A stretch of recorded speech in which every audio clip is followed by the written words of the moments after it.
Welcome to another episode of Listen, Learn, and Love, hosted by Richard Osler. My guest on today's podcast are my friends Brett and Becky Barney.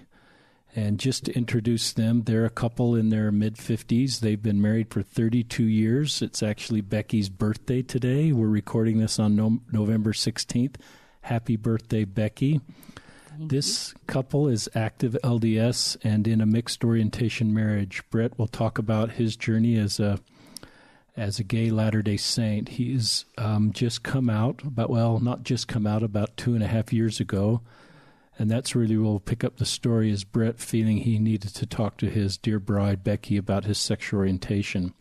That took a lot of guts and courage, and that'll be a key part of the podcast. This family drove from Sterling, Nebraska to do this podcast on a Saturday in our home. I Googled that. That's 917 miles and a 13-hour drive. And we could have done this over the phone, but this couple felt impressed it would be better for our listeners to do this personally. And I'm really glad they made the drive, because sitting with them and feeling their great spirit, Brett offered a wonderful prayer before we started. The goal of this podcast is to help other couples in mixed orientation marriages as they hear this story, to know how they can navigate this road. It's a great podcast for all of us that are Latter-day Saints to understand the road that Brett walks and what we can do to help and support him, and the things that Becky is doing to help and support him, as well as supporting each other. They're both kind of heroes for walking this road. And as I've just watched their body language before we started and seen their interaction, this is a beautiful love story. This is an authentic, real, beautiful marriage. Brett serves as his Elders Quorum president in the branch that he serves, and Becky serves in the Relief Society Presidency. They're the parents of 5 children and 4 grandchildren, and we just pray that a wonderful spirit will be here. And every one of these podcasts is a little bit different. Every podcast I've done, there's new insights and nuggets of information that help me to better understand, and I think will help our listeners. So welcome to the podcast, Brett and Becky. Thank you. Anything I've said that's factually not correct? I came out 3.5 years ago. 3.5 years ago. Not important necessarily, but yeah. And part of your story, and I'm just going to you've known each other in Idaho Falls since you were young. So this is a love story that goes back 40 plus years of you two being together. Yeah. Obviously they got married later then in the Idaho Falls Temple. They didn't get married at age 10. They got married, I assume, in your 20s. Yeah. I think we were nearly 23. Yeah. So before we went live, Brett kind of told me a little bit of his story, and just being in this space where he saw just unreconcilable paths with the church, with his sexuality, with his marriage, and was processing that all alone. So let's just kind of start there, Brett, just this really dark spot you were in through no fault of your own, walking a very difficult road. Okay, yeah. I had come to the realization fairly gradually over many years that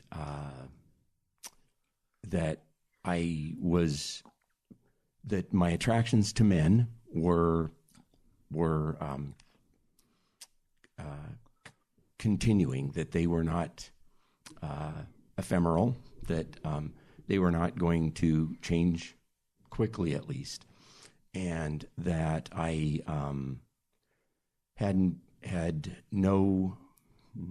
I couldn't figure out a way to reconcile that thing that I knew about myself and my commitment to the gospel, to the church, and to Becky. And I had gone many years through this repeating cycle of wanting to be straight, basically, to change, to be what I thought was expected of me, what God wanted from me, and failing at that, and thinking that that there must be a way to, if I tried harder, if I were more, if I were just a better person, I could do that, and failing. And over the course of years, my hope for being able to do that just vanished. And in about 2015, late 2015, I sort of just admitted to myself that I was not going to be able to do that, and that this cycle of praying for that kind of change and working toward that and feeling bad about not being able to change, that I couldn't keep doing that. And so I had a kind of a change in the way, in the nature of my prayers, and my prayers became then instead focused on all of the good things in my life. I had been somewhere. I had picked up the counsel that I should pray frequently, and for some reason that made sense to me at that moment, that I had so much good stuff in my life, good things that were happening that I had to be thankful for, that I didn't have time just praying morning and night to fit all of that in. And so I started a practice of praying very frequently throughout the day. As something would occur to me, I would talk to God. Basically, my relationship with God sort of subtly changed, because I had to let go of this idea that I wanted to become acceptable, because I believed but there was no way I could do that anymore. And I just had so many things that I wanted to express my gratitude about. And so that was a preparation, I think, to what happened at the April 2016 conference. In the morning session, Elder Hallstrom gave a talk called "I Am a Child of God."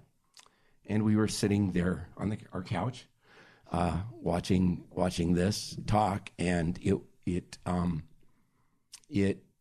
the Spirit was just so powerfully present to me during that talk that I had a hard time keeping it together, because, of course, I'd been living this double life with Becky for many, many years. And when you say double life, yeah. I think just our listeners, so they understand, it's not a life where you had a male partner. No. It's not that kind of double life. No. It's just a double life in the sense that you have this part of you haven't told Becky about, correct? Yeah. I was putting one face on myself. I was a very active member. I served in bishoprics and, elders' quorums and all of that throughout that period. But I'd not talked about this really important thing with her. And yet it was a very big part of my inner life. I mean, I thought about it a lot. And, so it felt very duplicitous. Exactly. And that sounds great. Yeah.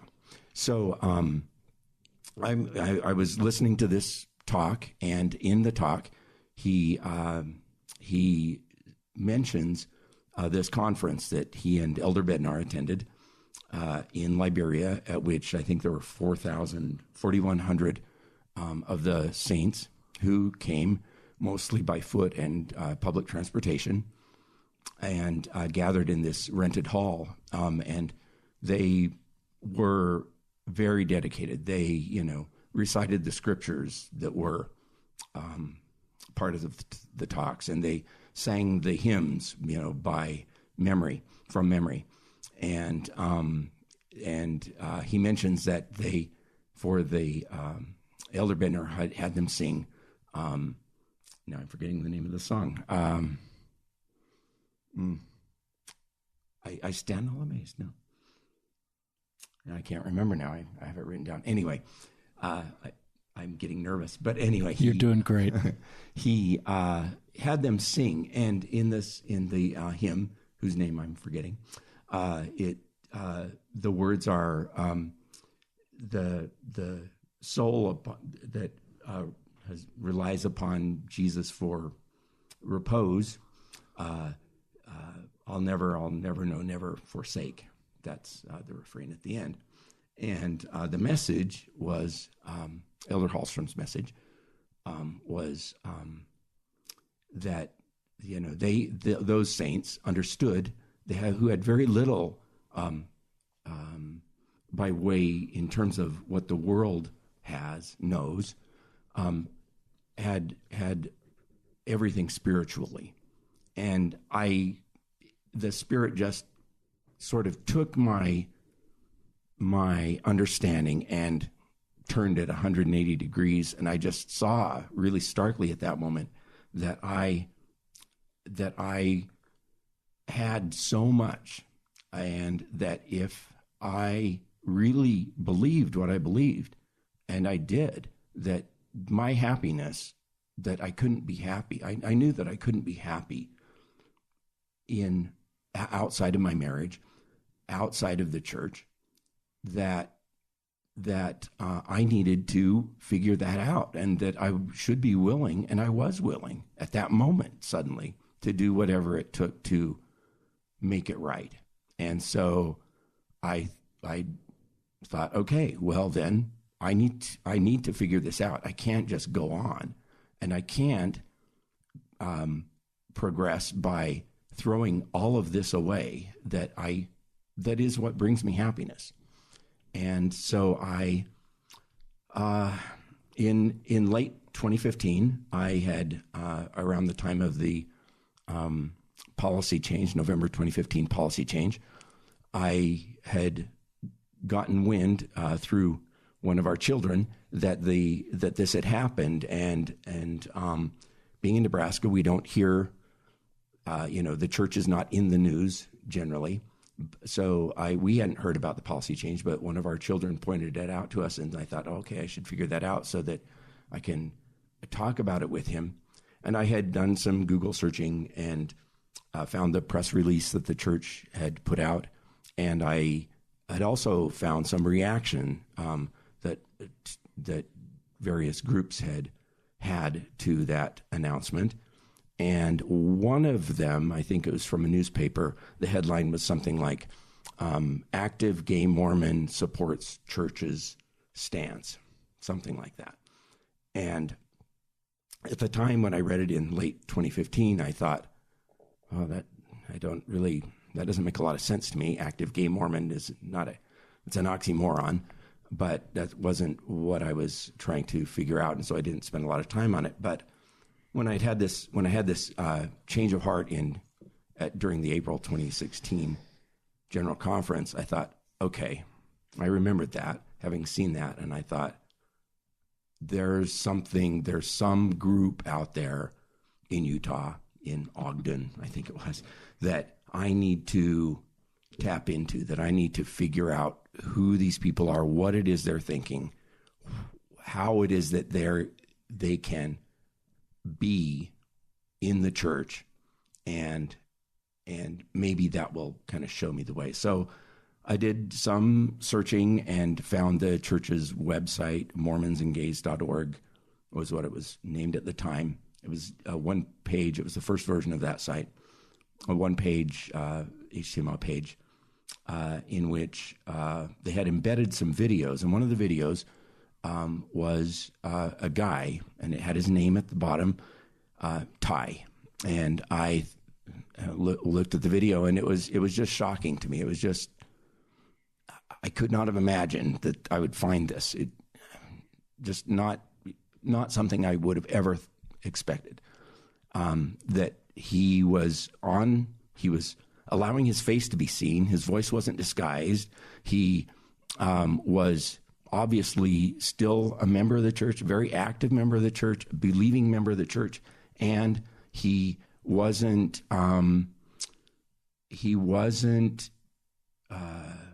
denying his sexual feelings toward men. He wasn't making apologies. He wasn't imagining. He wasn't berating himself. He just seemed really at peace. And I thought, I just had not imagined that such a thing was possible. And so I did some more searching. I thought, okay, Ty is a little bit of an odd name. I'll bet I can find some other stuff about him. And I did. Found out his name is Ty Mansfield, and that, that's a fairly odd name.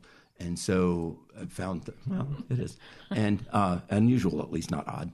But he, I found he had written a couple of books, and so I got those books. And I found the North Star website, which he had, had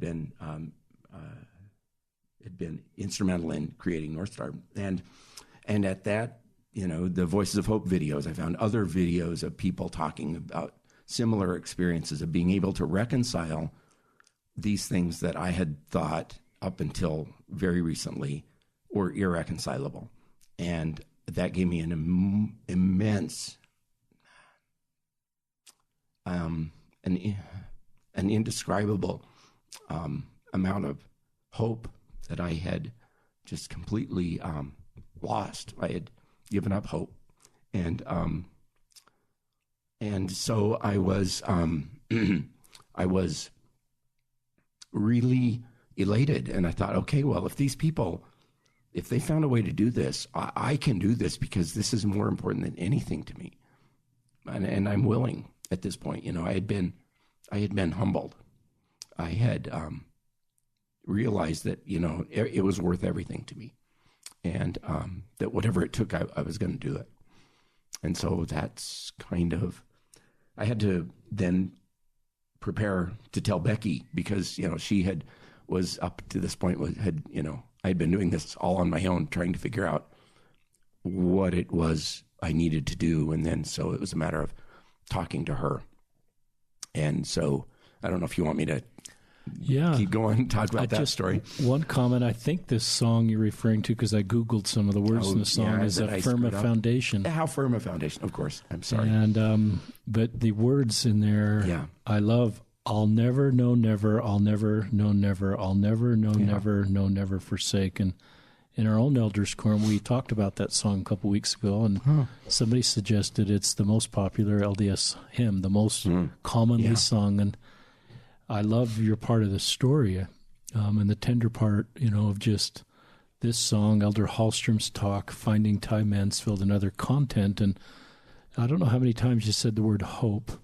Mm-hmm. Hope is a word that is part of the gospel of Jesus Christ, and everybody needs hope. And I just recognize, that there's, I think our younger people obviously are, this is an issue they're aware of. They're able to connect through social media, but I recognize there's a lot of faithful Latter-day Saints that are very isolated, not telling anybody, and are looking for the type of resources you came across. And it makes me so glad that the LDS Church, put together that website. The Ty is a trailblazer, was willing to share his story, and now you two are sharing your story. So thank you. You're doing a great job.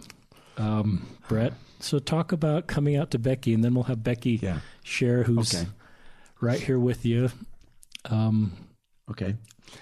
Yeah, sure. One thought that I had about, as you were talking, is that that it says it tells us in the scriptures, right, that we cannot have faith without hope, right? And that was certainly true in my life, that without having hope, my faith really, really suffered. Anyway, okay. So I made a date to sit her down and talk to her, and it was about 2 weeks later. It was, in fact, April 15th. It was a Friday. And we, at that time, were taking care of our grandson quite frequently, most nights. And so I chose that night because it was a date night, and we were not scheduled to have our grandson. So I thought we'll have a long, stretch of time, several hours together. We won't be disturbed. And so I can talk to her, and we can have all the time that we need to hash it out. And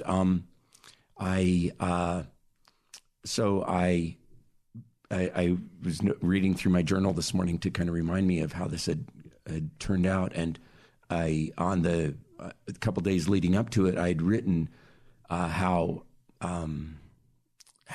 excited I was about this. And in fact, I kind of worried that I was feeling excited. I thought, God, that seems a little perverse to be, excited to do this thing that I had vowed that I was never going to. I was never going to tell anybody anything about this. It was the worst thing I could imagine that this would come out. But now that I had decided to do it, I was so excited. And I realized that, though, that I was not in control of how she would receive any of this, and that it could be that, she would want me, I would say, what I had to say, and she would say, well, good for you, but get out of here, and or whatever. And even at that, I just knew that this is what I needed to do. And knowing that, I couldn't feel bad about any of it. Anyway, so I sat her down and I said, I don't know if I said anything preliminary. What did I say? I don't Did remember. I say we need to talk or something like that? And anyway, so I looked her in the eye, and we had our grandson. And we did end up having our grandson, yeah. So it was not ideal situation. He was asleep. But though. he was asleep. So I said, I made sure I checked what I said. I said, I have same-sex attraction. And I had very carefully thought about what I was going to say to her, because I wanted it to communicate clearly, accurately, and not and be as, be as kind to her as possible. Not give her misimpressions. I didn't want her to think that I was saying I wanted to leave her and marry a man or something like that. Anyway, so I said, I have same-sex attraction, and she immediately said, I said, I know, because clear back when we were still teenagers, Mm-hmm. right? He had told me when I was home from college on a break that over Thanksgiving, he said, we need to take a walk. And he told me that he thought that at some point he thought he was gay. And then he said, but I am most definitely not, and I never want to talk about it again. And I thought he was going to break up with me. So it was like, oh, he just thought he was gay and he's not. Yay! He didn't break up with me. Life is so good. Yeah. And so, yeah. And so, and it made perfect sense to me that he would be able to be sexually fluid enough to, think at one time that he was gay, but now that he found amazing, wonderful me, that was it for him. I mean, that, I was naive. That made great sense to me. I'm going, okay, cool. Right. And everything's good. Yeah. So when he told me, I went, I know, thinking we were having that conversation again. And, but then slowly, it started to kind of seep in that, well, no, this is a little different, because he's not following up with but I definitely am not. Interesting. part. Right. Yeah. Right. And I had not forgotten that we had had that conversation all those years ago, 1983. But I assumed she had forgotten because it hadn't come up again in all those years. The part that I had forgotten was that I had said, I don't want to talk about it again. And that's why she hadn't brought it up. And I had promised that I wouldn't. And for me, that's really serious. If I make a promise. Yeah. And so, during the years when we, had friends who came out and stuff, I wanted to talk to him about that. Okay, well, so what do you how do you think their experience is different than yours? Because, you decided that thought you were and then decided you weren't. And why can't they do that? But I didn't, because I had promised I wouldn't bring it up. Yeah. And so we so I was sort of taken aback by her saying, I know. That's not the response I was expecting. And so I had her explain to me why she knew and why she hadn't brought it up. And I thought, okay, I need to explain that this is not, that this is a big thing, that this has been a huge thing for me the past 20 years at least. And that, that I've realized that it's not going away. At least it's not going away anytime soon. And that I am okay with that I can be okay with that, but I can't speak for her, that she needs to, decide what she wants to do. And that I was really sorry that I had, put her in that position. I felt awful. I just, it was a terrible moment because I knew this was what I had to do, but I knew that it wasn't going to make it easier for her. That it was going to be really, really hard for her. Anything she decided was not going to be easy, make it an easy path for her. But I didn't know what else to do. And that it was the kindest of the awful alternatives was to tell her and let her decide what to do. May I interject? Yeah, please. So he did say, and I want to stay married to you. I love you, and I want to stay married to you. And so in a way, it was like deja vu. He wasn't breaking up with me. Wow. And and it was interesting because the Holy Ghost was there, and frankly, I felt euphoric. It wasn't like I was thinking, oh, that little thing that's been weird makes sense now, or that makes sense, or that clicks into place. It wasn't like that, but there was like this seismic, universal just click, the truth, this witness from the Holy Ghost that everything was going to be okay. And it was wonderful. It was wonderful. And as I was kind of taking that in and thinking, wow, he's attracted to men, and trying to kind of wrap my head around that a little bit. And like, okay, so, what about, so how am I attractive? Right. And the thought came to me, that, I needed to ask a question at this point. And so I asked him, I said, so do I still need to shave my legs? Yeah. And he actually thought about it for a minute and said, well, actually, yeah. Well, you can if you, don't do me any favors by not. It made sense to me, guys have hairy legs. He's attracted to guys, maybe there's a silver lining to this, but no, not so much. Yeah. Yeah. So it was actually a really wonderful time there for a while. It was like a honeymoon phase.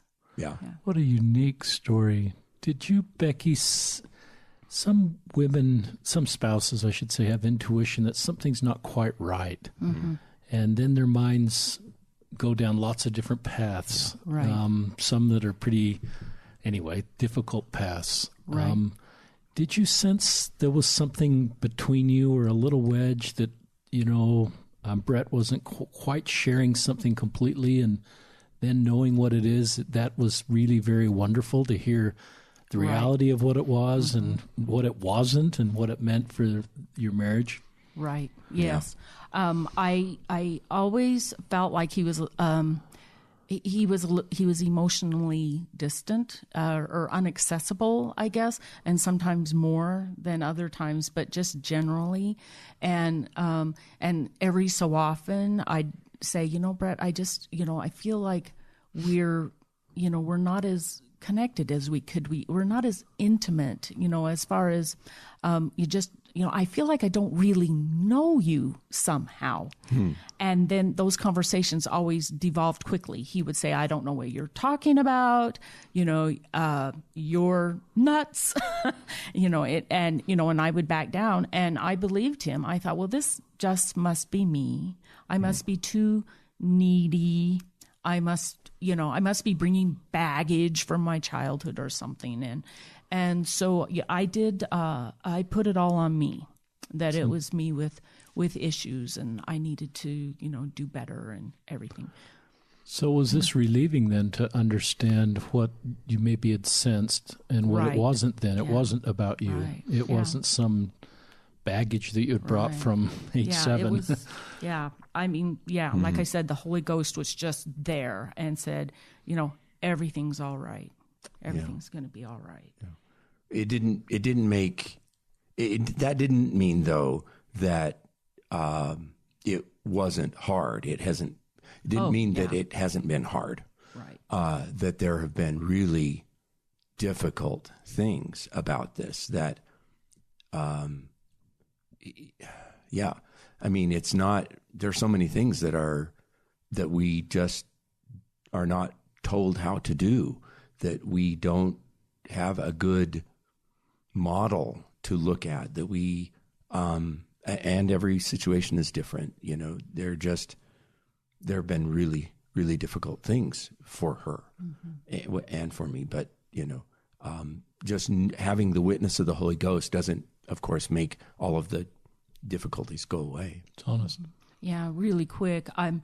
During this process, kind of, I'm beginning to understand kind of how God talks to me.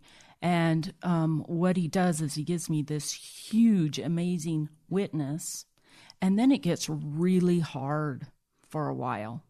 And for me, that's really important, because I can lean on the testimony that I got. I can lean on that witness to get me through the hard parts. So like I said, we had kind of this honeymoon phase. He was over the moon happy, and in fact, leading up to telling me he was so happy, it scared me. I called my sister and said, he's so happy, I don't know what's going on, and I'm bawling, and she's going, I know he's not having an affair, Becky. He wouldn't be doing that. I just, I don't sense that from him. And I'm going, well, what is it? He's so happy. And she's going, I don't know, but you just hang on. And then I had a friend, and I called the friend and said, he's so happy, I just don't even know what to think. And she said, oh, don't worry, it goes away soon, believe me. But anyway, but we were so happy. But then it got hard, right? Yeah. Real life gets hard. Yeah. But I had that testimony. I had that amazing witness. Help our listeners understand why it gets hard. Okay. Yeah. Well, I for us, one of the examples that comes to mind is we had, so this was mid-April, we had planned a trip, a really unusual trip for us. The next month, I believe. I think it was in May. Yeah, it was in May, or sort of the early part of May. Just a couple weeks after this, we were going to New Jersey, and we were going to spend about a week there. And we couldn't then just change it, even though kind of the shiny had worn off of the trip. Not for me. Well, I was worried about it. Let's say that. And we were planning to visit some friends who had moved to New England. And we were, it was an exciting time, but I wasn't sure what was going to happen, on this trip, because we were still figuring out our interactions. Anyway, we had an extra day at the end of the New Jersey part. And so we love New York City. Haven't been there much, but we love it. And so we thought, well, we'll go over to New York City and spend the day in New York, just wandering around and going to Grace Papaya and things that we love there. And we did that. But at the end of the day, we got back to our hotel, and maybe you should talk about that. Well, we got to the city, and we were walking around, and all of a sudden I lost him. I felt him go, and I was thinking, am I not being cheerful enough? Is my conversation boring? But he was gone, and he was gone for the rest of the day. And he was there, but his mind was gone. Yeah, the emotional connection. He was gone, and like I said, we love New York City. I mean, it's yeah, and so what would have been just something that we talk, and oh, look at that and that, but he was gone. He was Right. gone. And come to find out, when we got back to the motel, Yeah. I don't remember if I brought it up or said, is something wrong with you or what? Well, we had gotten in the habit since I'd come out to her that of talking at length every night. We just had so much to talk about. And so I think it was just that we were then lying in bed talking about the day and what was going on with us. And I said to her that it was just a really hard day to be, just see so many attractive men. And I felt horrible that to say that, for one thing, but that had been my experience. I felt bad that I felt like I was robbing her, that I couldn't be, that I couldn't put my attractions aside for that one day, and just spend, be focused completely on her. And I didn't feel like I could talk to her during the day about it, because that would do the same thing. That would take all the focus, from what I wanted to do. And it just felt like a no-win situation. And so what she ended up saying was that she wanted me to say when that was happening. And I thought, oh, really? You want, we didn't know anybody who did that. I mean, that just seemed perverse, and really uncomfortable for both of us. Just really uncomfortable. I mean, it just felt so awful to do that, and for both of us. And I said, well, okay, I'll try it. When I see some guy that I think is really attractive, I'll let you know, but I'm not going to, we're in public. What am I going to say? And so we had this code word that, I would say, when I had that feeling, when that moment. And, it was. May I interject? Yeah, sure. And so he'd say that code word, and I'd be going, where? And I'm looking around, and frankly, what he finds attractive, I'm left going, what? Really? Yeah, that and was. So I where? And he'd be going, over there. Where? What? Yeah, that was just. It was so awkward and just awful. It was just very, very hard, because I couldn't just, acknowledge it and be done, because then she wanted to follow up, and then it just made it very, I had to really face it, and then she would say, really? That guy? And I would say, well, yeah. And then I felt bad for I have bad taste, or I don't know. It was just it was terrible. And but over the course of time, I thought, well, she really wants, and I that night and subsequently I made sure that this is really what she wanted me to do. I was willing to do it, even though it was really painful. But if this is what she really wanted me to do, and she assured me that she did, that she's the sort of person who wants to know. She doesn't want to have uncomfortable things hidden from her just because they're uncomfortable. It's better to know. Yeah. And just real quick, I had spent the first 28 and a half years of our marriage, sensing something and thinking it was, me doing something wrong somehow. And the only way that I could not be that person anymore is to know the truth, so that false narrative wouldn't automatically click into my brain. Right. And the only way for that to not happen, right, is to know what was really going on. Mm-hmm. So in New York, I thought, he's realized that I'm not smart enough for him and that I'm boring to go to New York. That was the negative narrative. The false narrative. Yeah. The false negative narrative. Right. And so really knowing would have really been helpful, having him say, oh, crap, I just saw some really handsome men and I'm kind of feeling icky about it, that I was attracted to them or something, would have just, I could have said, "Oh, baby, where?" Really? Right. But anyway, so I needed to know. I had to know. Yeah. And so that was that, but that continued to be really uncomfortable for months, probably. I mean, it was just really, because, attractions don't take a break. They don't for me anyway. And so we'd be in the middle of anything and I would have to interrupt, to say, the code word, Burma. Now we have to choose a different one. But anyway, so I would have to acknowledge that and then risk derailing what else was going on, or risk feeling like she didn't want to hear it because she didn't acknowledge it. It was very hard. Eventually, though, we both got accustomed to it enough that I could do it without feeling like a horrible person.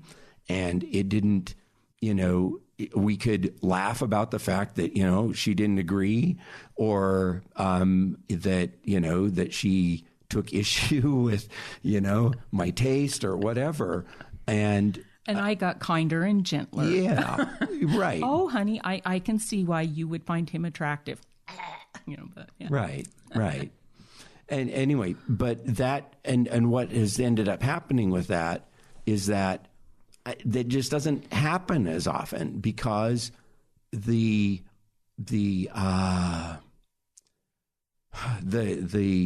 shame has been sucked out of it, and it's not a big deal. And sometimes, in fact, sometimes in more recent months, she's said, "God, it's been a long time since that's happened. Is there something I should worry about?" I said, "Well, no, it just doesn't feel the same anymore. I mean, it's not that I don't find guys attractive still. I do, but it's just not that same kind of gut-wrenching, alarming feeling. And I can try to, point it out more thoroughly, but it just doesn't feel important. It doesn't feel, it's not a major event anymore." Right. And the point that I think is important to realize here is that it wasn't that, I needed to know every single time he saw a man that was attractive. Right. But what happened is he would have this experience, right, that was gut-wrenching and made him, and he felt bad and he felt shame. And then I'd lose him emotionally, And so it's really cool that doesn't happen hardly ever anymore. That we can go through our days, we can wander any city we want or whatever, and I don't lose him like that. Even if he does find somebody you see somebody that's amazingly attractive, that I don't lose him like that. Yeah. This is a fascinating segment you just did. No one's ever done this segment before, which is what I hope would happen. Every story's different. If I were clinically trained, I think I'd say there was a principle of therapy that occurred there that de-shamed you, that actually put you in a better spot. I love your word use of the word shame, Brett, and because you're willing to process with Becky, it eventually, the shame of just having attractions and Becky never shaming you for that allowed you to, I sense, have less attractions in this gut-wrenching experience that may have been rooted in shame and that cycle of self-loathing. Because Becky didn't add that to you, she kind of de-shamed that whole experience for you, that then it helped you get in a better spot with that. And it's so unique you walk this road together. It's a beautiful love part of your marriage and this love story that there's no owner's manual for what you just did. But I think the principles there can be scaled to other marriages of all kinds that aren't mixed orientation marriages, where there's just thoughts that occur at times that you wouldn't share with your partner. And I'm sure everybody should always share every thought, but what you just shared brought yourself closer together because you have these common goals to make your marriage work. And then the emotional withdrawal does take the other spouse down a road that often is looking inward at him or her on what they're doing to cause the other spouse to withdraw. And it's really not. And so this for you, the reality of what all the things you were considering versus the reality of what was going on was much better. Yeah. Yeah. Fascinating.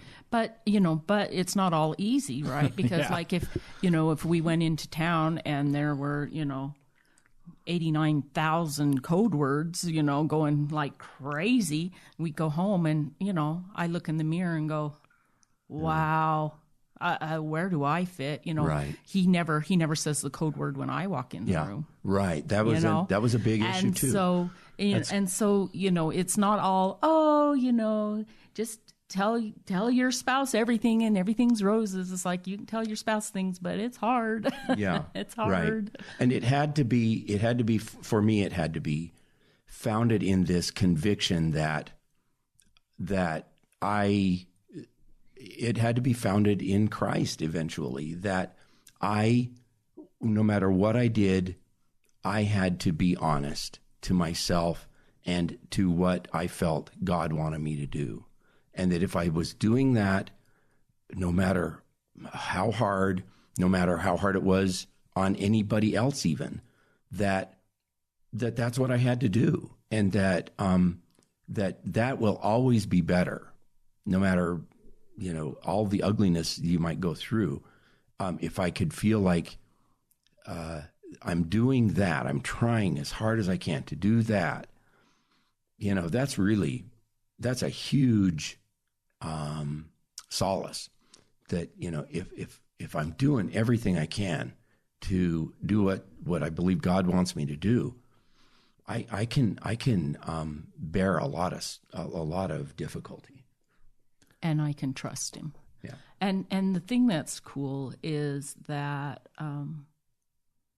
I have been able to understand, been able to learn,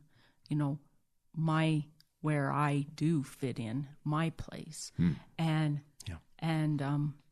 it's wonderful and amazing and a great, great blessing. And it's real. It's not some little Walt Disney movie and they rode off into the sunset, place. It's a real place. And, and I actually take issue a little bit sometimes with the term, mixed orientation. Yeah, tell us if you do, why? Because Brett and I are oriented in the same direction. That's beautiful. We are oriented the same. Our marriage being forever, and the gospel of Jesus Christ of Latter-day Saints. We're same oriented. That's beautiful, Becky. Yeah. That's really beautiful. I had one wife who was here on the podcast talk about just wondering if her marriage, she looked back at her original wedding photos and she wondered, did he really love me? And was this all, I can't remember the word she used, but she just went through a period of time where she thought, did he really love me? And does he love me now? And if his orientation is towards men, what does that mean about me and our marriage? And so that's a very unique road you're walking.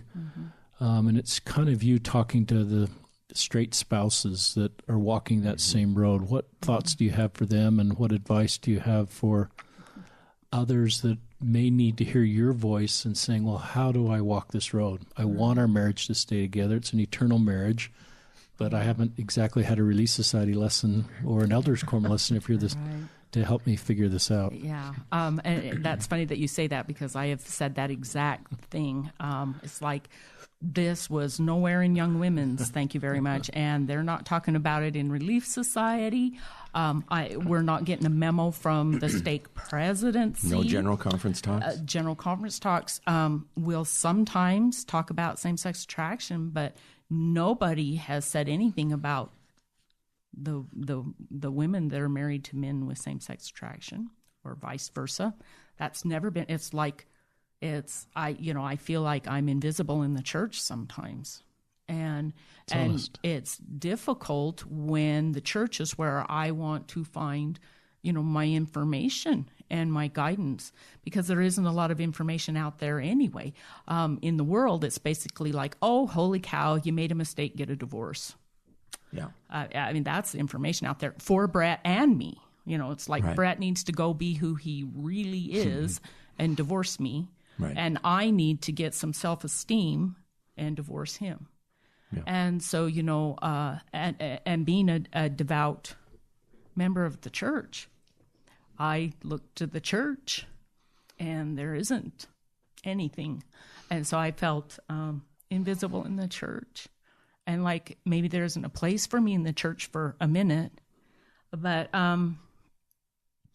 I've realized that,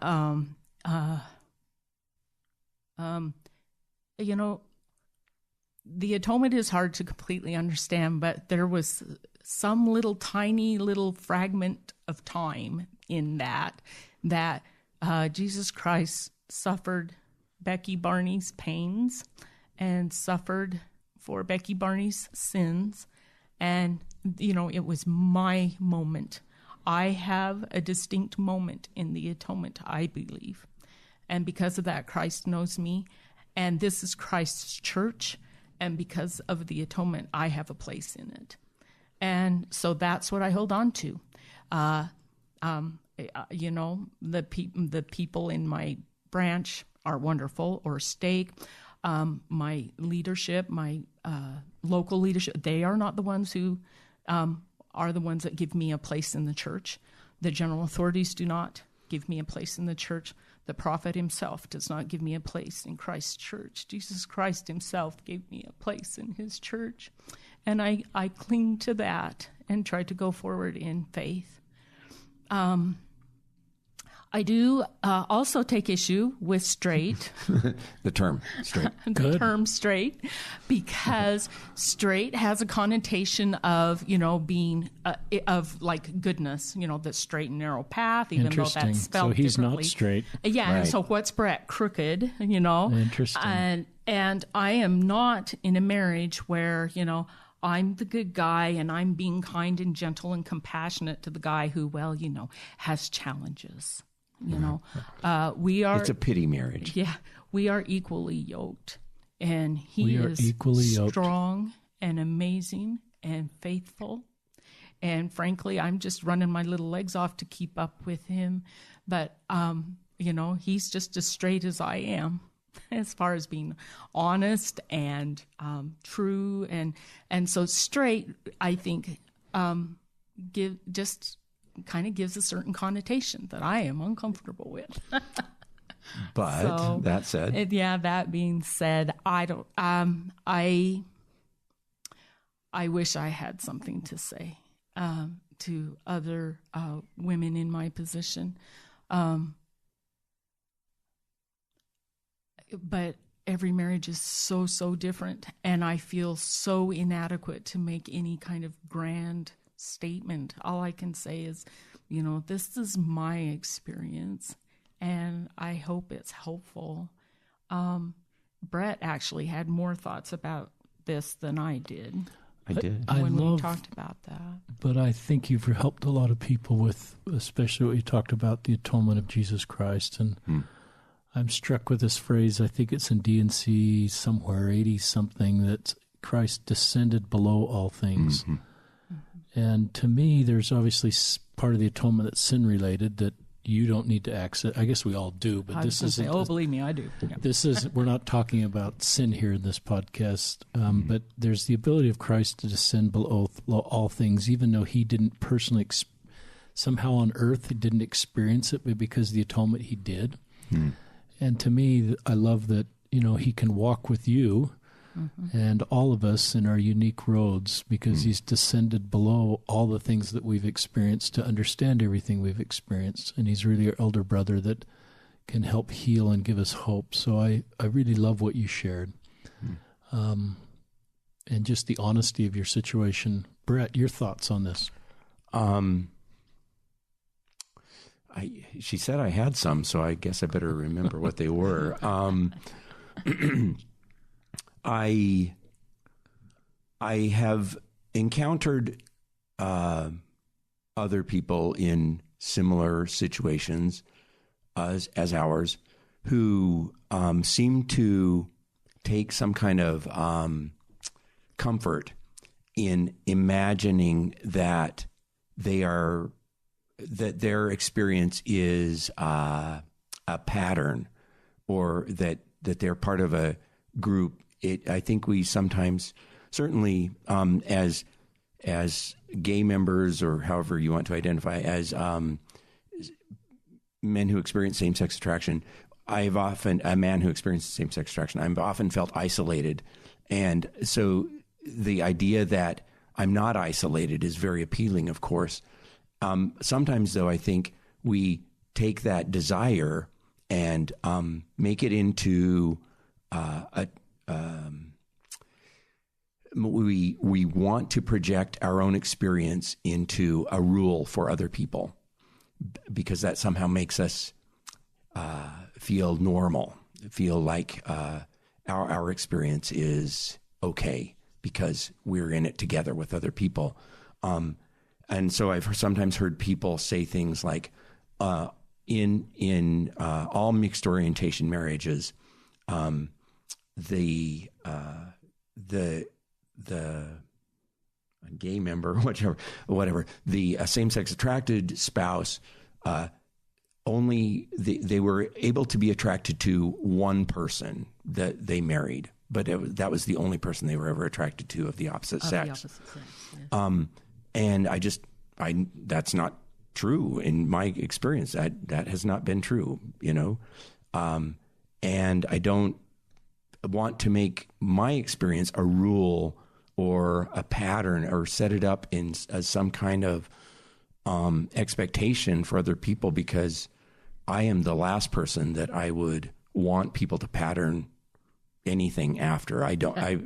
It has not been pretty. And I don't want to suggest that I know something, that I've discovered some kind of wisdom that is going to apply to anybody else beyond the basic couple of things that I know to be true, that universally true, that God knows each of us, and that he is willing to help each of us individually, and that trying to tap into his wisdom regarding us individually is always a good idea. That will always yield good fruit.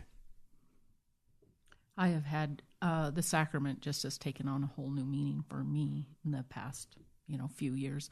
I've had amazing spiritual experiences during the sacrament. Revelation, those, again, like I mentioned earlier, those huge bursts from the Holy Ghost, that prepare me for, a hard spell. And so I have really gained a testimony of personal revelation. And we have a teeny tiny branch. So our sacrament is, like 2 minutes long. And yet, a world of revelation can, the Holy Ghost, it's an amazing thing, can happen in that 2 minutes. And so it's just really been wonderful, really wonderful. Yeah. I do love both of your answers there. I love this idea that we shouldn't, that each LGBTQ experience is different. Mm-hmm. And sometimes we hear a narrative from one experience, and then we sort of say that's the narrative for everybody. But mm-hmm. as trying to understand this space, I've certainly agree with what you said, and I love this. I love your example of saying, Becky, I was obviously attracted to Becky, fell in love with Becky, mm-hmm. But some people would say, well, it's the only person I could have married. And I loved your just pragmatic answer that maybe, this is clearly the right person for you to marry, but right. We sometimes make these very binary statements, or mm-hmm. And I just realized that everybody's story is a little bit different. Yeah. And me we as need an to outsider, allow for that. Yeah, and me as an outsider shouldn't sort of say what your story is. Actually, like one of the things you've done very gently here is I've taken on some terms, and you've said very kindly why we don't, mixed orientation marriage isn't really a great label for us. We'll probably still put you in the section of the podcast on my website, that mixed orientation marriages. I know you're fine with that. Yeah, and it's not like we say, no one should ever say that. It's not like you've got that on your bumper sticker. Yeah. It's a crusade. But I actually love what you taught there, though, is the two things you just taught. I don't like to be called the straight spouse, and I don't like this to be called a mixed orientation marriage. in not an activist or an angry way, but just a very wonderful teaching way. And so what you just shared was great. Very helpful for me. Talk about, well, I can ask questions. You could share. I want to have you talk about why your ward knows the Elders Quorum president's gay. You could have just said, I'm going to talk to Becky about this. We're going to just keep this within the two of us, but you felt impressed to share this with other people. Oh, this is a great story. Is it? I think so. I hope so. It was, I don't think I can adequately describe what that experience was like for me in April of 2016.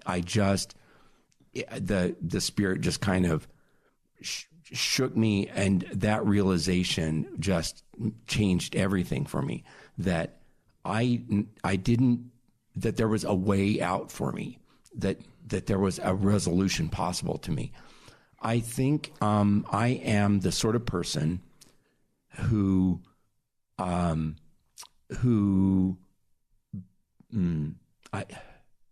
don't know what to call my gift, but I think my gift is I just don't have a lot of privacy issues, I guess. I don't know what that is. That's not in the Doctrine and Covenants Much in the to list. my dismay. List of spiritual gifts. But I just, once I knew that there was a way for me, I just didn't care. I mean, I just literally, I didn't have to have a talk with myself. It did not occur to me that to care who knew, because what did anybody's opinion matter at that point? And so I just thought, well, I need to do everything I can for myself to be okay. And if there's something here that God can use, boy, sign me up. I just, there's so little that I felt like I've been able to do in my life that's useful, that I can do that. That's certainly something I can do. So what I did was, the next thing I did after talking to Becky was the next day, Sunday, I made an appointment and talked to my branch president, and had a good conversation with him. And then, were you serving as the Elders Quorum president then? Yes, yeah. And I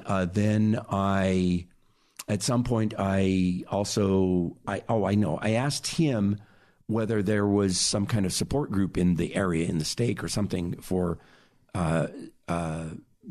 gay, same-sex attraction, whatever.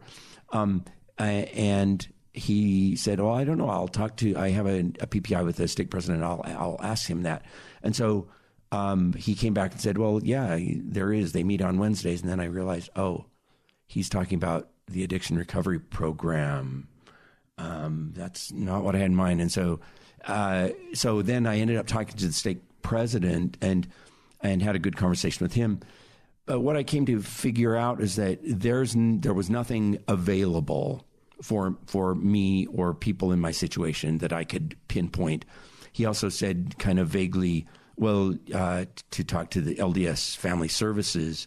And so I did that eventually, but it was clear that they had nothing to offer. And so I thought, wow, okay, well, I know people who have started support groups. I can do that. I'm not a leader sort at all. I have too many issues. I'm the youngest. I like other people to plan it, and I like to contribute, but I'm not the go-to guy for things. And so, but I thought, okay, nobody else is going to step up and do it. I wish it were in place already, but it's not. So the only thing for me to do is to make it happen.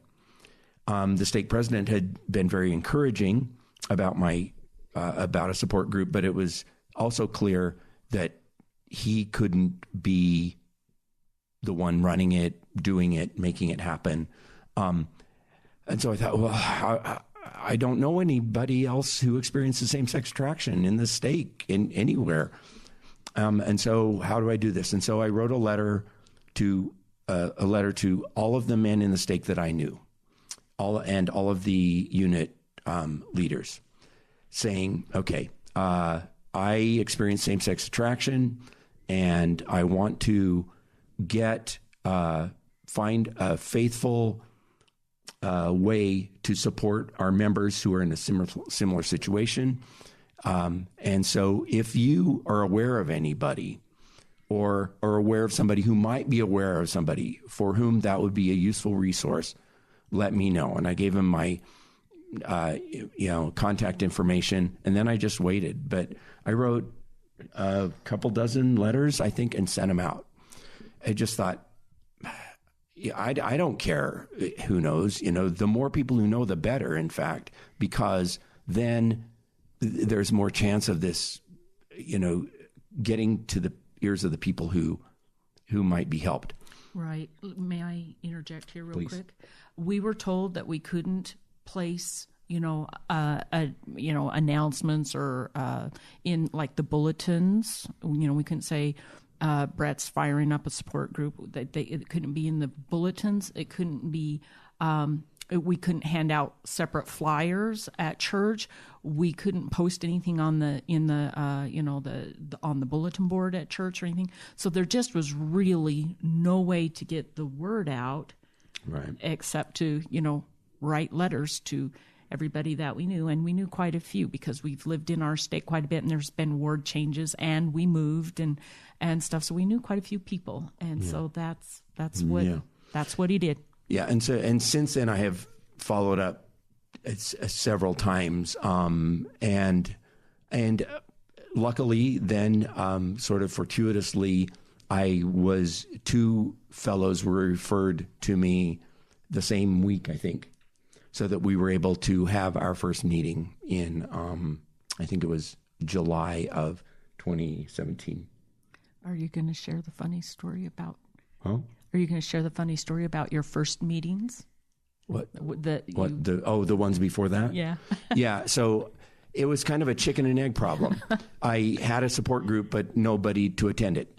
And I thought, well, if I don't have it going, then I can't invite anybody to it, but I can't really have a meeting with no members.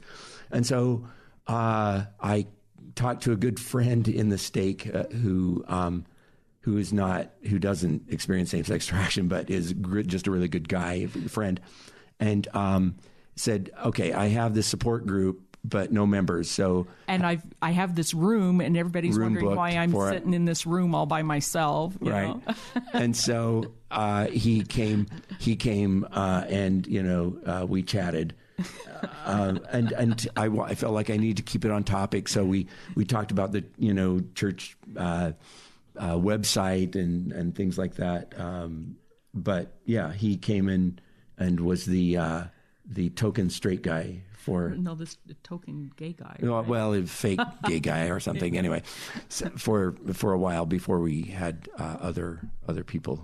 And he teases Brett now because he says, yeah, the minute somebody with same-sex attraction shows up, boop.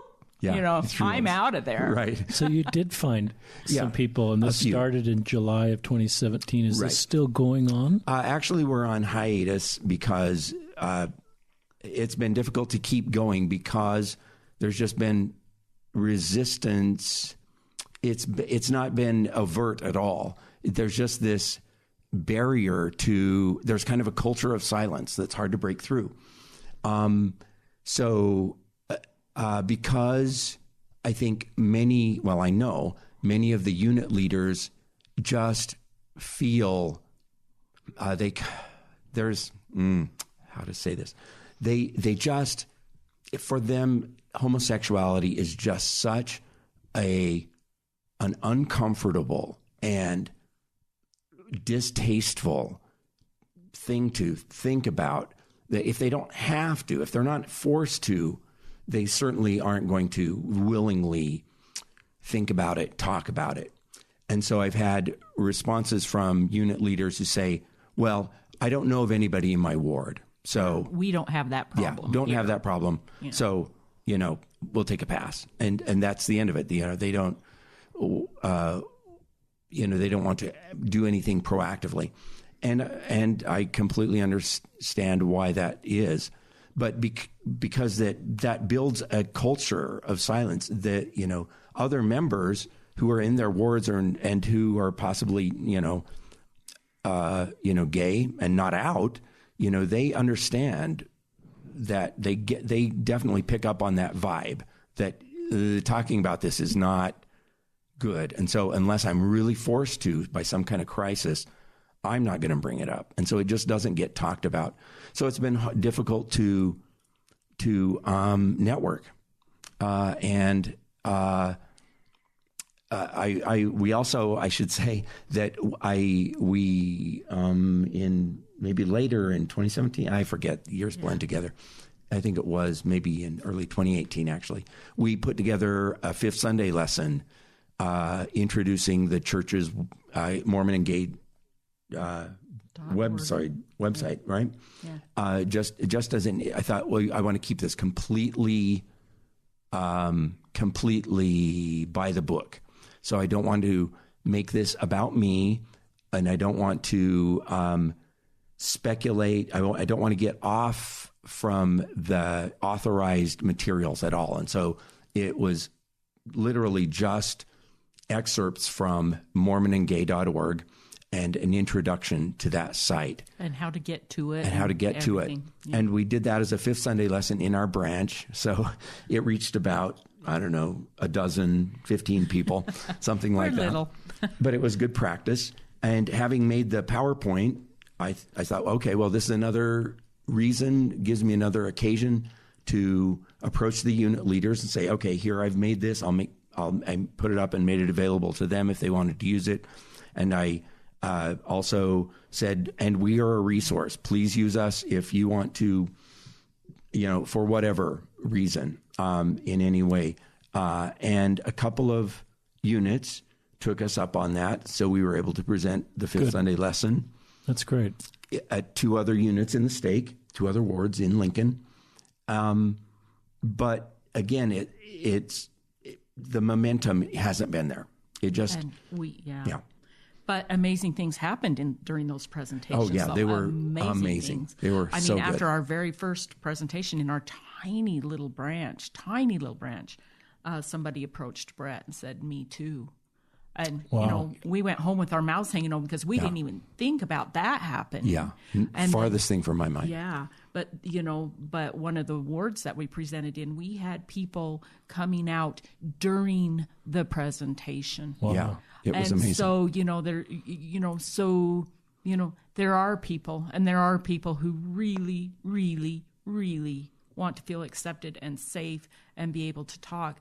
But man, we've had a hard time getting a venue for that. Right. Because like I said, many of the leaders feel like they will address it when it comes to them, reluctantly, but they will. But they are not anxious to create an environment in which it's likely that people will feel open to talking about it. I wrote a long letter I have a good friend in Great Britain. Shout out to Glenn Dolben, great guy. Hey, who is doing really amazing things. He and his wife Hi, Sandy. offered themselves up to present their story at training meetings in Great Britain, and so they have presented to all of the coordinating councils in the country and many other venues. They've presented to many, many people. And he would talk to me about this experience, and I thought, I would love that opportunity. I just don't know how. It came to them partly because he knows their area authority at E70. He has kind of a personal connection with him. I thought, well, I don't know our area authority, our area. What does it call it? 70? Yeah, Area Authority 70. Right, president. In fact, they kept changing it on us. I think we've had 4 different ones in the last 3 years. Anyway, I don't have that kind of connection, so I don't know how to present the idea there. And so I wrote a long letter finally was motivated to do that earlier this year.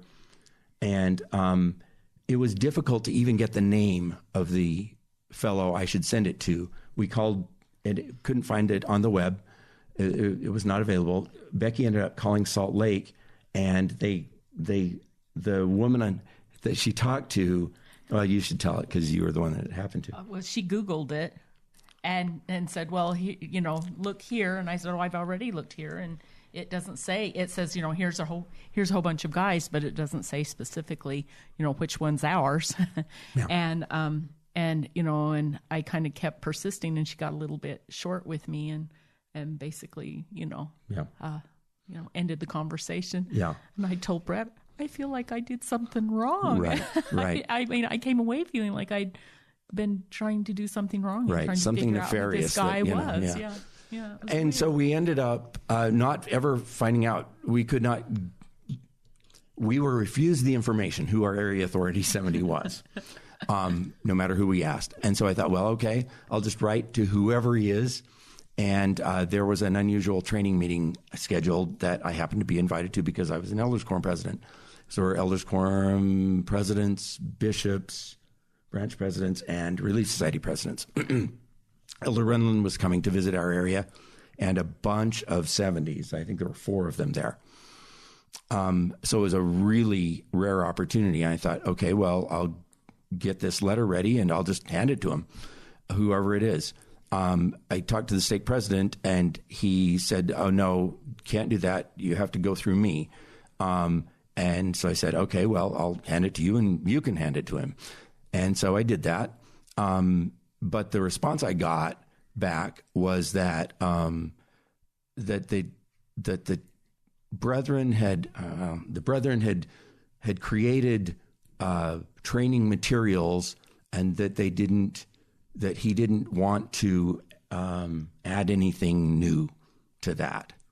And so I've just been sort of stymied, and I can understand certainly that I'm an unknown quality. Unknown quantity. So quality is unknown too. But I'm he doesn't know me, and he can't be sure about my motivations or whether I have some kind of agenda or whatever.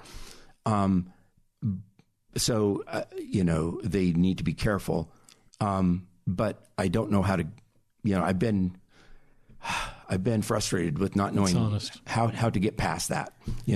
I'm not in the fortunate situation of a lot of people here who go to church with or have somebody in the stake who is in the leadership. We're in a very isolated corner of the church in a lot of ways, and I want to abide by. I want to do it right, but I also feel that I have something, that I've been given something to use, and I don't know how to use it if I'm not given the opportunity. Do you want to talk about why training is so important, that you feel training is so important? Yeah, sorry, I should have. Yeah. This is why I had thought about this for a long time. I mean, Glenn and Sandy have been doing this for a long time, well over a year, probably 2 years. And he in fact had asked his area authority 70 to prepare a letter to help me introduce the concept. And he had done that very graciously. Wonderful. But I had kind of sat on it because I didn't, I've been so busy with other things, and I just didn't know how to go about it right. I was prompted, though, to kind of act when one of the guys in my group, one of the fellows who comes to my group has stepped away from the church, he no longer attends church. And in fact had decided at one point to have his name removed because of a couple of unfortunate experiences he's had with leaders. One of which was he was told by his bishop, he went in to a bishop with an issue regarding same-sex attraction. And the bishop, when he found out that this fellow is gay, he said his response was, perhaps you need to find a different church. And I was shocked to hear that. I had never heard of such a thing. And of course, this man was understandably dismayed to hear that, and it has been very hard for him to overcome that. And he still doesn't attend church. And I have since had very good interactions. In fact, with that particular bishop, his is one of the wards in which we were able to present our Fifth Sunday lesson. So I know that bishop learned from that experience. And so I don't want to suggest that he's a bad person or anything like that. But just that idea that our leadership is in a position where, when confronted by certain difficult issues, that their response might be, "You should find a different church." I think that's a terrible situation. And it came up again. Another fellow who attends the support group, a younger guy, was told the same thing by his bishop earlier this year. And I thought, okay, this obviously is not a one-off. This must happen with some kind of frequency. And it's happening in this stake, even after all that we've done, all that other people have done. And so I've been trying to get a meeting with that bishop, have a training of bishops in the stake about this, and a real training in which I offer myself up and say, okay, I will role play the guy in your office. Okay. I'll come to you and I'll be that guy. I'll say the scary, awkward stuff. Yeah. I'll be the practice. Yeah. I'll have the, and because I think without having gone through that process, without having thought about it, we're likely to have leaders who don't react well on the spur of the moment. And I think that this is a solvable problem. This is not something that we are just we need to be resigned to. I'm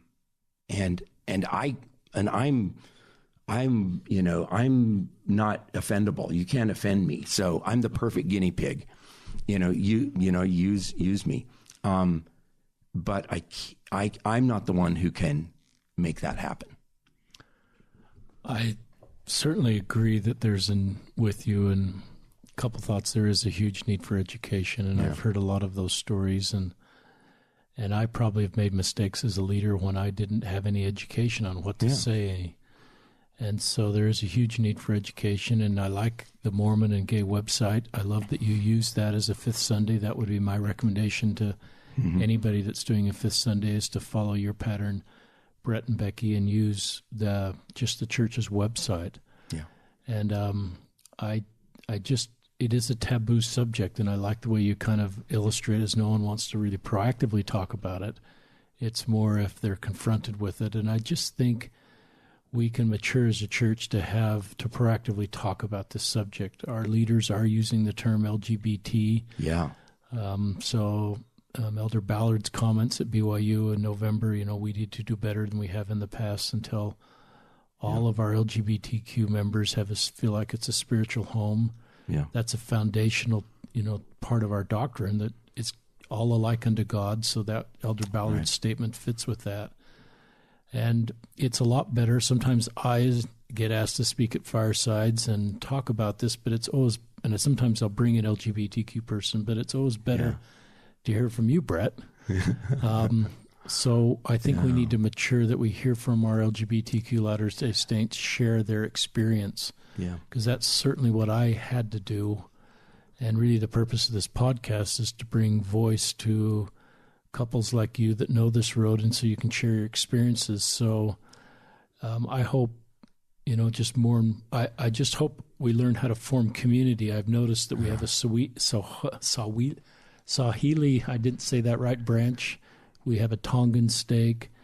We have Genesis groups. So we have support groups around ethnic Latter-day Saints, and I think this would just be a normal maturity of the church is to be able to form more community and talk about this subject and recognize that we have members of our own faith that are LGBTQ, and we need to, create the balm of Gilead for them. But we're not going to do that unless we talk about it. Yeah. And hear your experiences of what are helpful and not helpful. We're kind of coming to the end. I want to make sure we get to other subjects you wanted to cover. Okay. Anything that's on your radar map of things you wanted to make sure to cover? Becky? No. No? Yeah. Tell us about your elders. They know you've got a gay elders quorum president. Is that, if I had all your elders here, and you probably have a range, you probably don't know exactly how everybody feels, but obviously your leaders didn't release you as elders quorum president because you're gay. Right. Did we say we have a very tiny branch? Yeah. I don't, I assume this doesn't come up every lesson. I assume that, you have a pretty normal set of lessons, and this is just one aspect of you, and it may come up occasionally. Have you had good feedback from the elders, or have some? Yeah. It's interesting. It comes up a lot, actually. Well, maybe because you're safe to talk to it. People want to talk about it. We have an awesome branch. We have a great branch. I love our branch.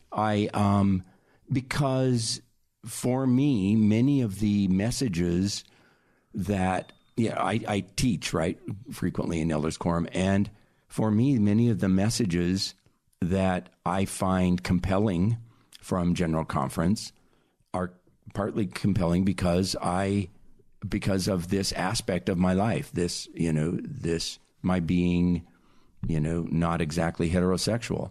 And so I'm the sort of person who I strongly dislike euphemism or indirection. I like to know what I'm talking about, and I like other people to be able to talk directly about things. And so if I find myself identifying with this message in a certain way that has to do with my sexuality, I go with that. I try not to censor myself and I've told them before, it's like, I know it may seem like this is all I ever talk about, but it's what I'm thinking. And I think they've gotten used to me. I hope. We have a range of ages and experiences, even in that small branch. And they've all been just completely water off a duck's back. I mean, they've just been so great. I assume if you're open with something pretty tender about you, that sends a message that if I'm an elder in your quorum, and you don't need to get into examples that and I've got something in my life, Brett's probably a pretty safe guy to talk to about it. If he's going to talk about this, then I can open up to him about stuff. And maybe that's true for both of you in your branch. As you're talking about difficult stuff, it sort of telegraphs or indicates that, hey, they're pretty real people. They can probably handle this situation in my family or how I'm feeling. I think that's one of the beauties of your ministry. Yeah. Well, and that was something that I wanted to say really quick, is that it's really important that we witness, the goodness of God.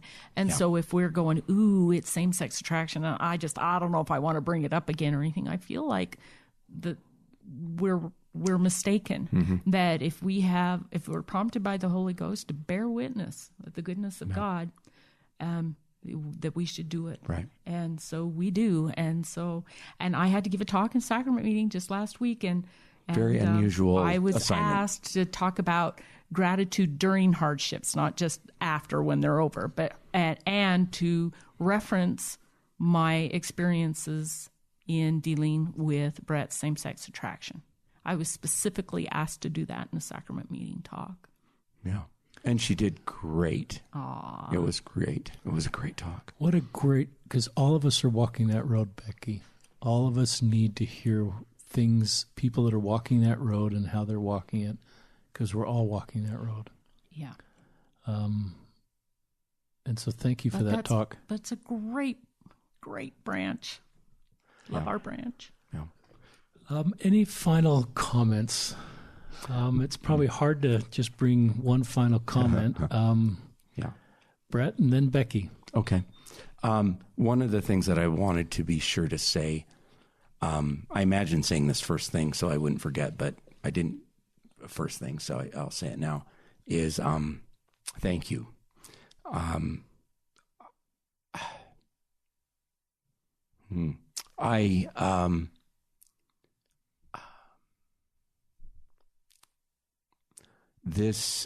What you're doing is so important, I think, because it is a rare. I don't know of anything else like this. I don't know of. I think you have a rare gift for listening. It's not common that people get in front of a microphone and listen. And of course, I've heard many other guests on your show talk about the importance of feeling like people are listening to them, because often they have felt like they have not been listened to. And I just am so thankful. Thank you for doing what you're doing and for doing it so well.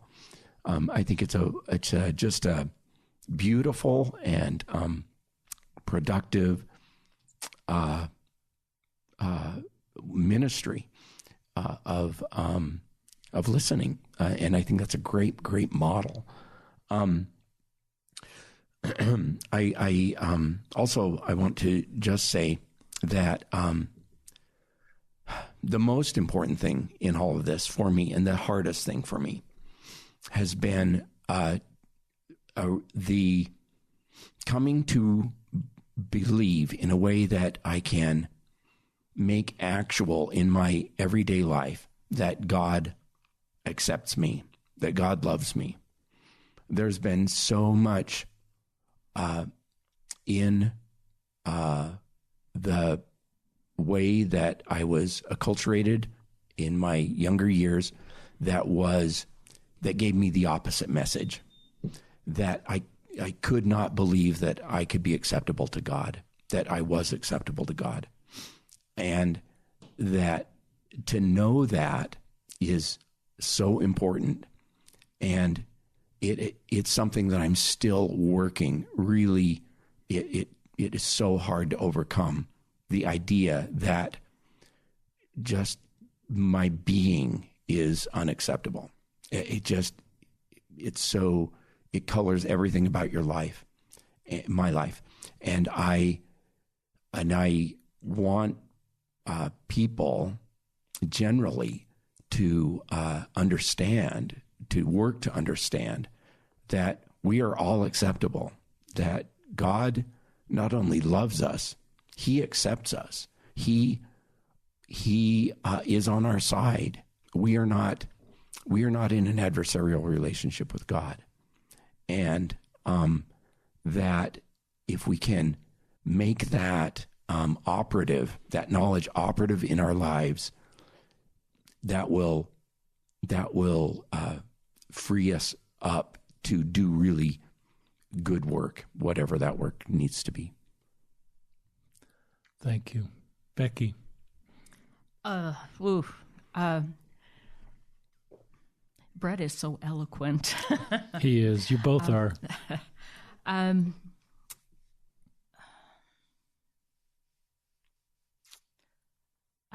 For me, it just all goes right back to the basics. That I know the Church of Jesus Christ of Latter-day Saints is true, and sometimes I just really don't know all the answers, but I know that it's true. And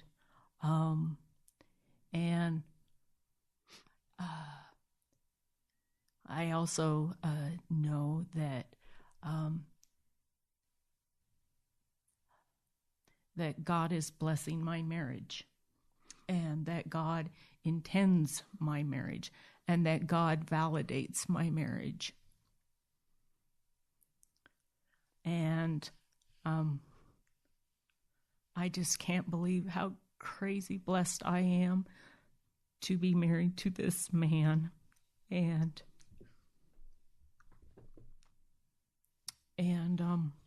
I feel so blessed.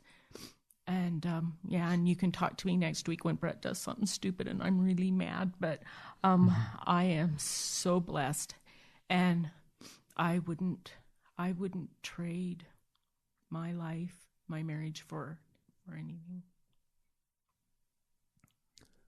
Thank you. I'm just so touched by both of you. This has been one of our finest podcasts. You two are heroes to me, to our listeners, for having the courage to share your story. For Brett, for you having the courage to, see this path that I think was divine led by this talk and the things that then happened in your life, to come out to Becky, to Becky's response.